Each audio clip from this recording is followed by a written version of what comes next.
like that timer better. The other one was so boring. Hey guys, Silas Knowles from the PB podcast at Pushing Boundaries, pushboundconsulting.com. Hi, we're fresh into January for teachers and administrators out there. Definitely, you guys are all doing awesome. I mean, Zoom fatigue is setting in. The struggle is real. Everything is going through, but definitely we need to persevere, push through. We're here for our students, no matter if you're in elementary, middle school, secondary. We're still pushing boundaries, pushing the status quo for our students, and doing what we do every day to try and figure out the best ways to impact our kids on, intellectual level, social, emotional, everything in between. So first things first, a little piece of business. We are pushboundconsulting.com, an educational consulting firm by our co-founders, Dr. Rick Jetter and Rebecca Cota. Definitely visit us at pushboundconsulting.com. If you are in need of any type of professional development, we have a team of 16 strong that literally span the globe. From Asia to Jersey to Cali to Louisiana, all up and down in between. And if you're looking for something to impact your school district, virtually, in person, as people are starting to go back hybrid, whatever the case may be, visit us at pushboundconsulting.com. DM me at ZBPirate. Let us know, and I'll get you in contact with the correct people. We are also an audio podcast as well. All YouTube shows are cut to audio podcasts. I cut runners in the beginning, add some extra content, everything else. So if you're interested and you're more of an audio person than a video person, Google, Apple, Spotify, Anchor, every podcast outlet you can find. You need to search out PB Podcast / Pushing Boundaries, and you'll find us. We would love you if you leave a review for us, just to let us know how we're doing. Positive or negative feedback is always a gift. So I always like to improve as best as I can on my practice as well. And for you guys too. So today, Chris Dodge is with us, principal for Massachusetts Elementary Principal, disruptor, innovator, pirate. I mean, what else can I say about you, Chris? I mean, is there anything else I could say? No, I mean, if I were to describe my reality right now, Gumby would be a word I would think about, just having to be super flexible all the time.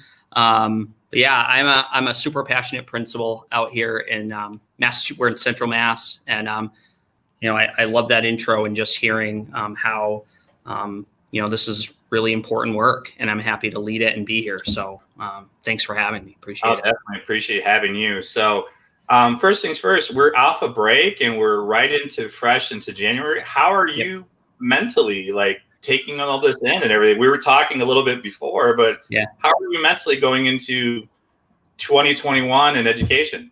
So, I mean, this has been a year for sure, and I had my moments in the fall. I think we all did, just trying to adjust and change course constantly. I did, though, kind of come out of that entering the holiday break feeling like I needed some time for myself. Sometimes I'm not the best. I'm a little hypocritical with my staff. I really encourage them to take care of themselves and self-care and take time for themselves, but I don't always do it myself. So I really took the week to kind of get off my computer, get off my phone. So I'm feeling really refreshed and getting back to what matters to me. The other thing that I've found myself doing recently is really getting back into these kinds of opportunities, because in the fall I was just so swamped with all the new things and learning with my staff and trying to figure out schedules.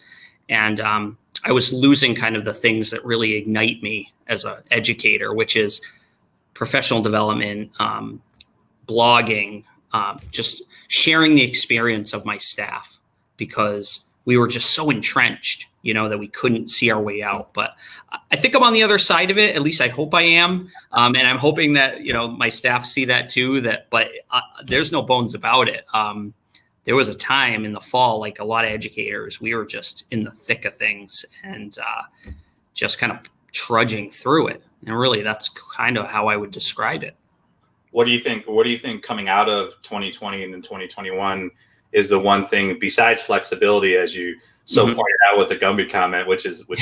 I love the picture. I'm just like, that's what was going on. Yep. How do you feel coming out of 2020 to 2021? What do you think educators, administrators, people in your position, what do you think we can take into 2021 to make, education for our students a better experience going forward? Yeah, that's a good question. I do think on the other end of this, I always think, when you're in a tough spot, there's always some light at the end of the tunnel. And I've always thought, even before the fall started, that, maybe this was the push we needed in education, because I don't know what it's like in other parts of the country, but in Massachusetts, we talk about personalized learning all the time. We talk about meeting kids where they are and moving them along. We talk about being innovative and bring those practices to our classroom. But we talk about it a lot, and we get to a certain point where we do some of it, but there's always this thing hanging over us, which is policy driven, or comes from our Department of Education, which is really geared towards standardized stuff, assessments, and it's hard when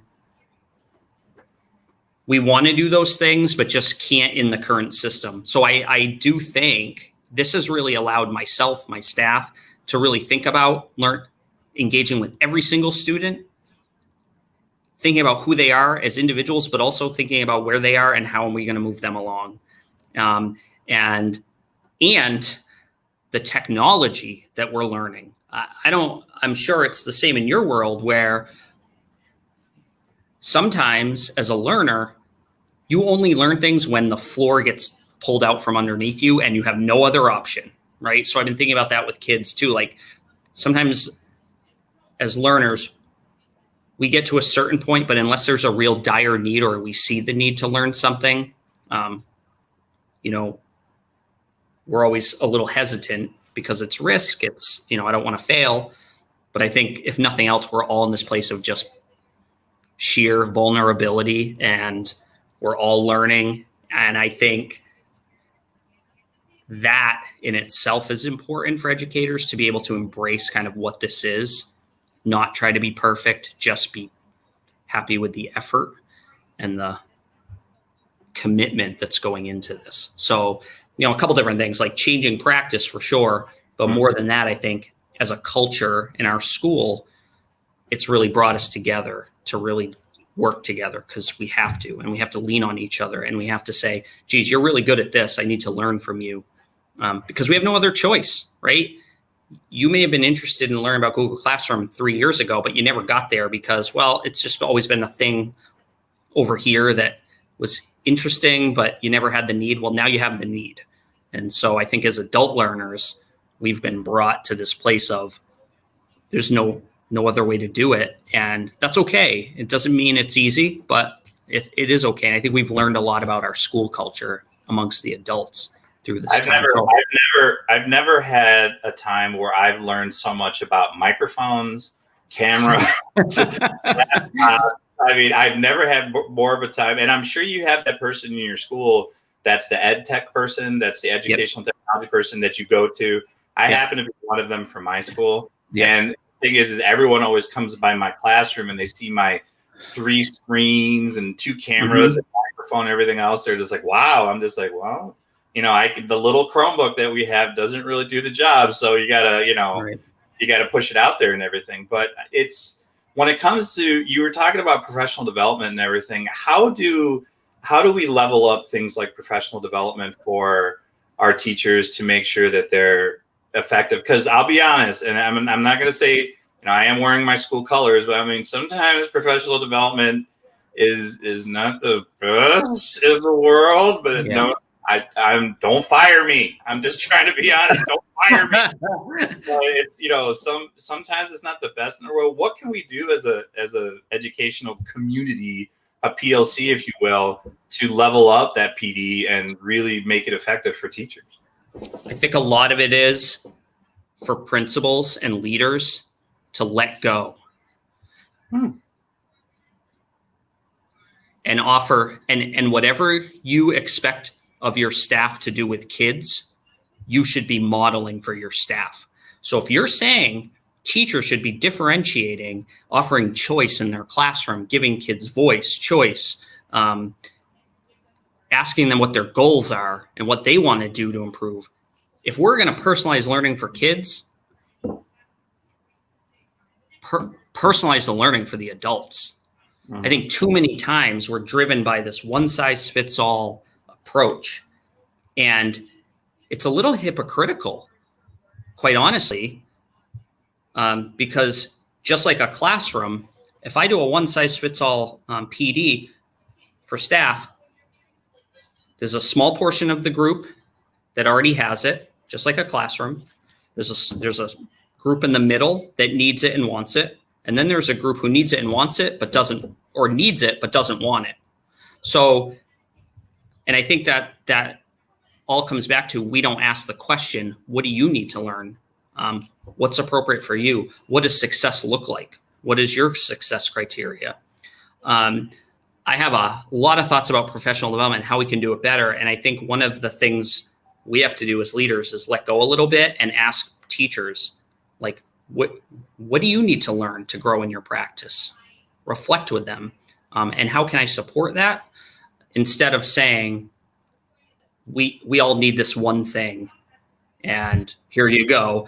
And because I have teachers who will say to me like that, and I hope that we have that relationship where they can say to me, Chris, that was a waste of my time.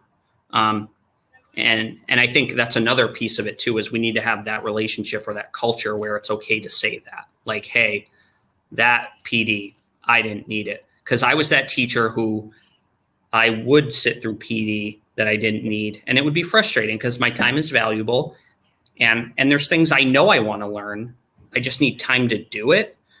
And not to say that there are some things that everyone needs at the same time, but I think we need to keep that to a minimum, because otherwise, just like we would disengage a learner in a classroom, we disengage our adults too. I get so frustrated sometimes when I talk to teachers on Twitter or in person, and there's such a negative attitude about professional development. And I often ask myself, why is that? If we're not exciting educators to learn, how can they excite kids to learn? So it's like, we got to do that better. We have to. So I think whatever we can do to personalize it and ask teachers what they want to learn. But make no mistake, that doesn't mean it's the wild, wild west. There are ways to manage that and hold people accountable, but give them a voice in it. I think we miss that mark sometimes. It's definitely, I've gone through some fantastic professional developments. I also haven't been to some great professional developments. By the way, cheap plug, pushboundconsulting.com. Great professional development.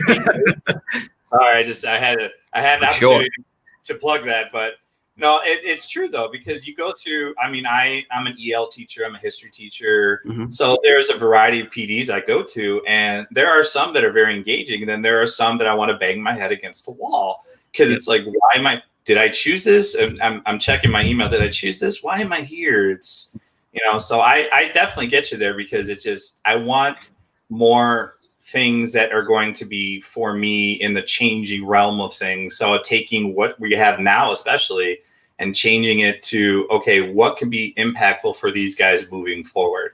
I don't need to learn about Canvas anymore. I don't need to learn about Schoology. Right. You can do that. Right. You can do that in about 3 YouTube videos in 20 minutes. It's just right. And so I learned very early in the fall, because we were taking, I've always tried to differentiate my PD. But in the fall, we were adding all kinds of new platforms and things. One mistake I made was offering this PD for everyone, not thinking about or giving enough attention to this idea that I had staff members that already did that on their own. They already went online and looked up how to get. So I had to really rethink again and say, okay, because of this situation, we're all working really hard, and I got to get back to what I believe in, which is some teachers need that, but many of them don't.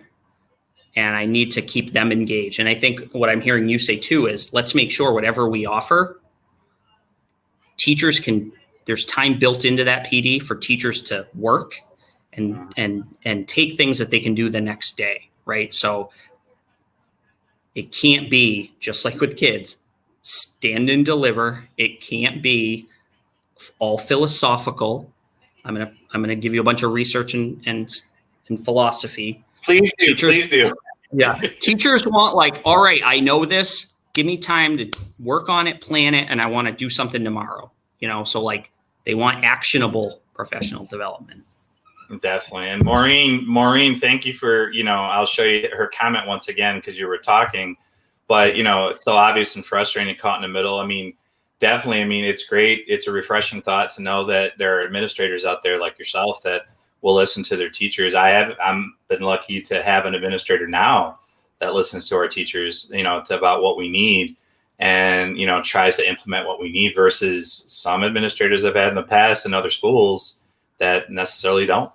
And I think it's really served us well during this time because having those open lines of communication really allowed me to hear people and be able to think about my next move.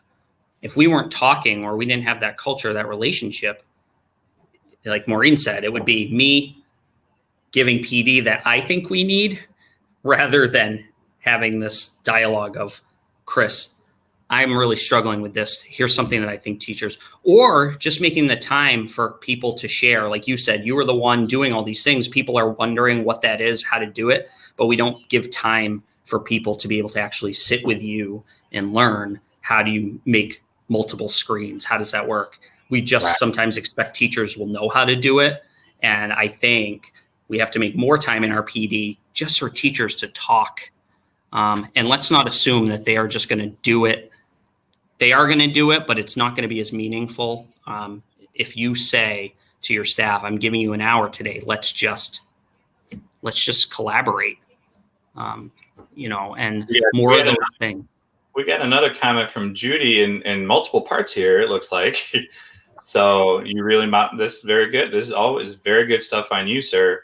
But it's one of those things, just PD, I think, if done correctly, we can have it going forward. Now, one other thing I wanted to bring up is we hear in education all the time, leveraging relationships and leveraging personal relationships, parental relationships, teacher relationships. First of all, can you tell, for people who are listening, some people are just parents of students that don't know some of the educational terms we throw out. Can you talk about what leveraging relationships are and how you want to push that forward and pushing boundaries, if you will, through 2021 of what we can do to level that up? Sure. I think people's initial, their impression of relationships is we know each other and we like each other, and we get along. And there's a level that's true. You want your staff to be cordial with each other. The more I grow in this role of a principal, the more I'm understanding, and I've watched my staff grow as a unit, I'm understanding that relationships can be really deeper than that. What a really strong culture does is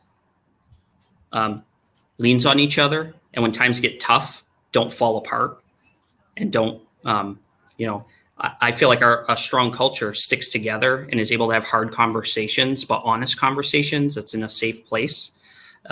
So I always start with the adult community because that's where I think everything starts and ends. If you don't take care of your adults and your staff culture, you can't expect a tremendous amount of growth with teachers and kids. And relationships with kids doesn't just mean we like kids, right? We all like kids. I think if you ask any teacher in your school, hopefully they're going to say, I'm here for kids and like kids. That relationship. Yeah, unfortunately, if we ask that question, they say, no, I hate kids. You're going to be like, huh? Right. So I think about with teachers and staff, really getting to know every student as an individual and leveraging that in their classroom. So really getting to know every student, making time in everyday schedule to get to know every child on a personal level. Because it's so important that they feel seen and heard. Otherwise, why would they come to school?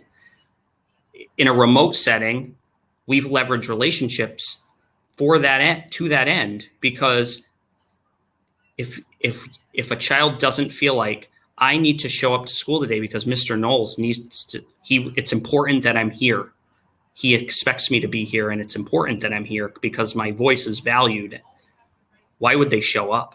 And so in our building, we've really talked a lot about relationships and how important that is, but really gotten clarity over the last couple of years about thinking about relationships as key to what we do in all of the things that we do, but also thinking about all of our kids and not just the kids in our own classroom. So I'm a 5th grade teacher. I have 25 kids, but I also care deeply for the kids that I've had in the past and kids that are coming to me, and we invest time in them. And so I think in a remote setting or in this kind of environment we're in right now, where we're really concerned about losing kids or disengaged kids, the question becomes is, why are they disengaged? Is it because they don't have a relationship? Is it because they don't feel like there's a person that trusts, cares, looks out for them? And I'm not saying that that is the case, but it could be. And the question is what are we going to do about that, right? How can we give this child a compassionate adult so that they feel valued and heard and seen in our schools? And I think that's just really important. And you can't do anything else unless you have that. I'm a firm believer in that. Yeah. And I think with this whole, the unfortunateness of this pandemic and everything else has really brought to light, the fact that social emotional learning needs to be at the forefront of everything we do. Because if it's not, if we don't form those relationships, we got nothing. I mean, we have nothing. And I'm curious if I could ask you a question as a high school teacher. Sure. I wonder a lot. I think in elementary schools, it's not easier, but we have a group of kids and we have them all day and we have them all year and we really get to know them and their families. I wonder how that looks in a high school where, you have rotating groups of kids, and it must be really hard to build those really strong relationships when you don't have the same level of engagement with them as an elementary teacher. Do you see that?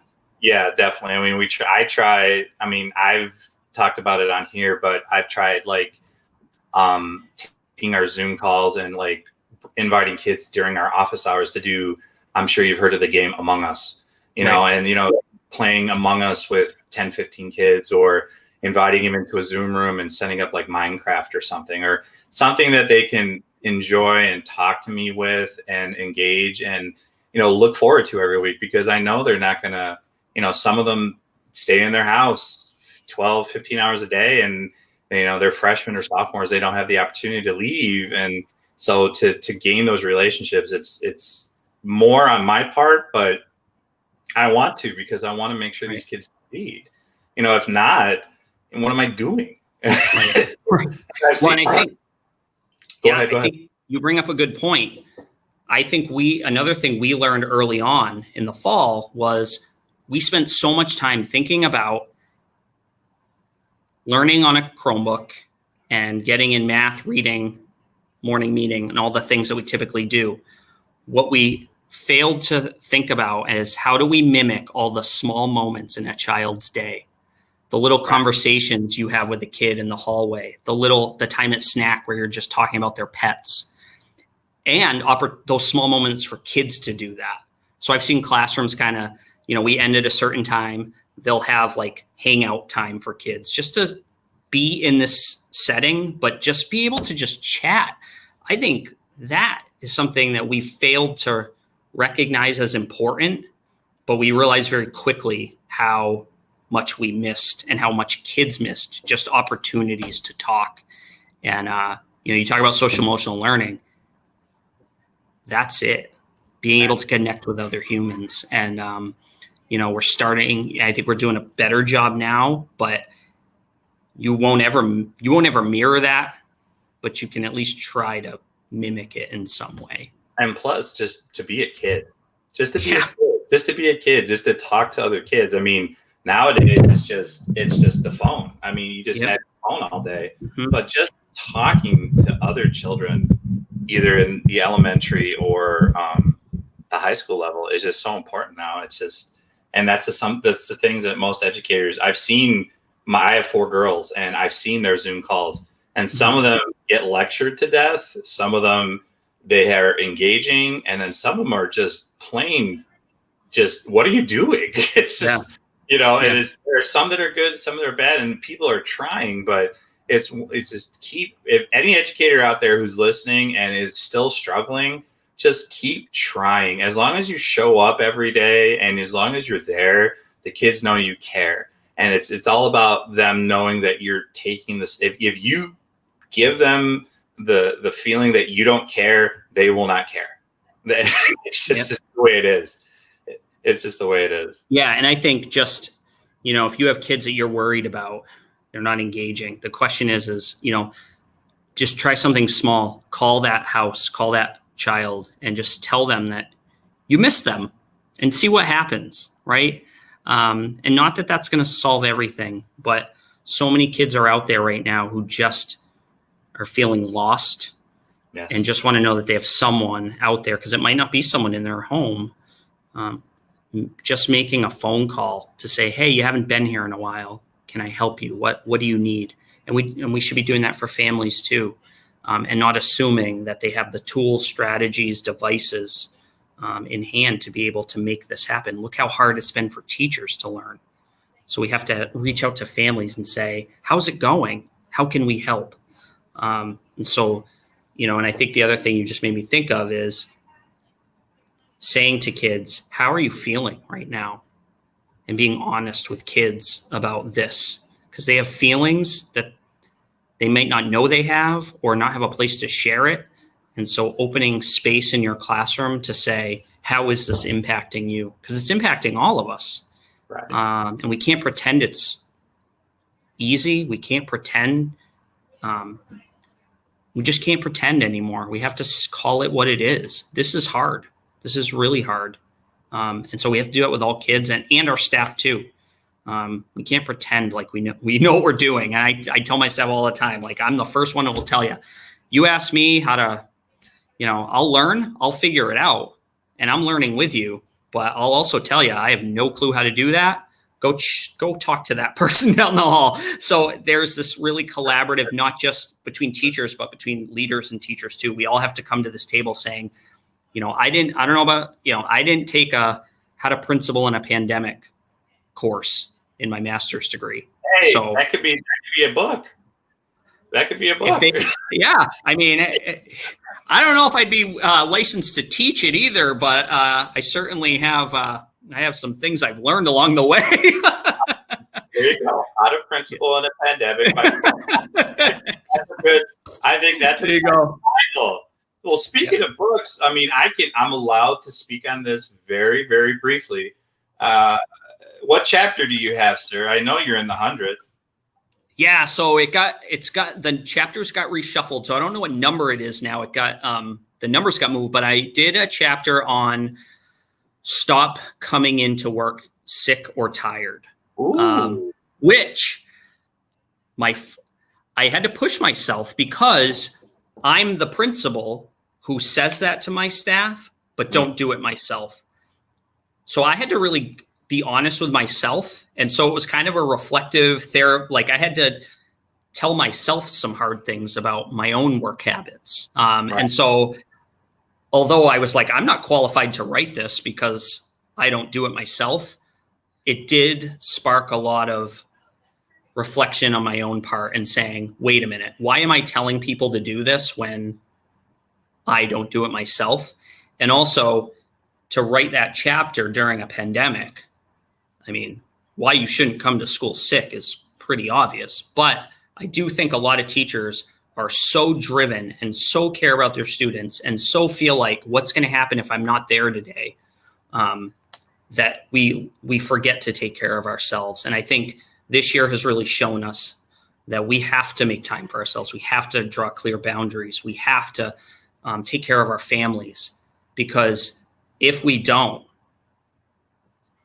we can't give what we need to give to our kids and our families. So I'm excited. It was a great exercise for me, and I tried to be very forward and blunt about the need for us to take care of ourselves, because I think as educators, it becomes the norm when we don't take care of ourselves. And then it becomes the expectation that we go above and beyond. And so we have to be better about drawing some boundaries.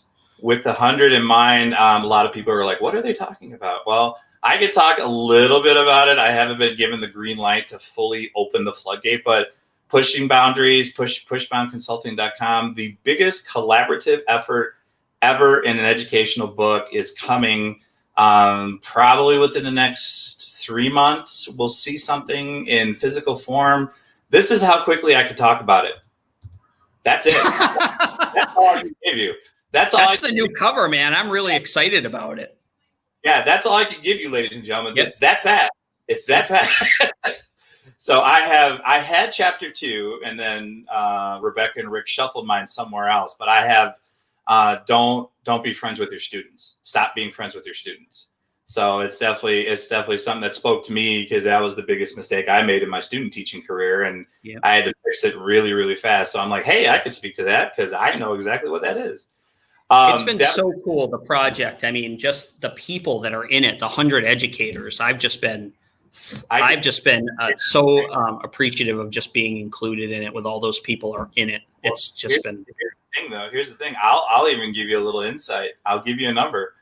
He had 762 people respond to the project, and he had to make soccer cuts, like a soccer down to 100. Yeah. So it is a huge deal. So guys, Chris, I want to be mindful of your time. Social media, anything you're working on social media you want to put out there for everybody? So you can follow me at Principal Dodge 1, both on Twitter and Instagram. You can follow me there. I'm pretty active. And I love to be connected with other educators, leaders, teachers. I love to kind of collaborate and hear what you're up to and see what you're doing. I'm also on Voxer, CDodge 33, which I love that tool. It's a walkie-talkie tool. So feel free if you're on Voxer and you have a question or want to just chat, I'd love to connect with you there too. So catch me on the social medias, direct message me. I'd love to connect. And definitely keep a lookout within the next year for Chris Dodge's Principling in a Pandemic. There you go. The first edition. I'll let you write the foreword. I was going to say, you let me write the foreword. Principling in a Pandemic. So, ladies and gentlemen, Chris, thank you for your time, brother. I do appreciate you. Everyone else, pushboundconsulting.com. What are you guys doing to push the boundaries of your classroom, either virtually or in person? And please remember, we are always here for our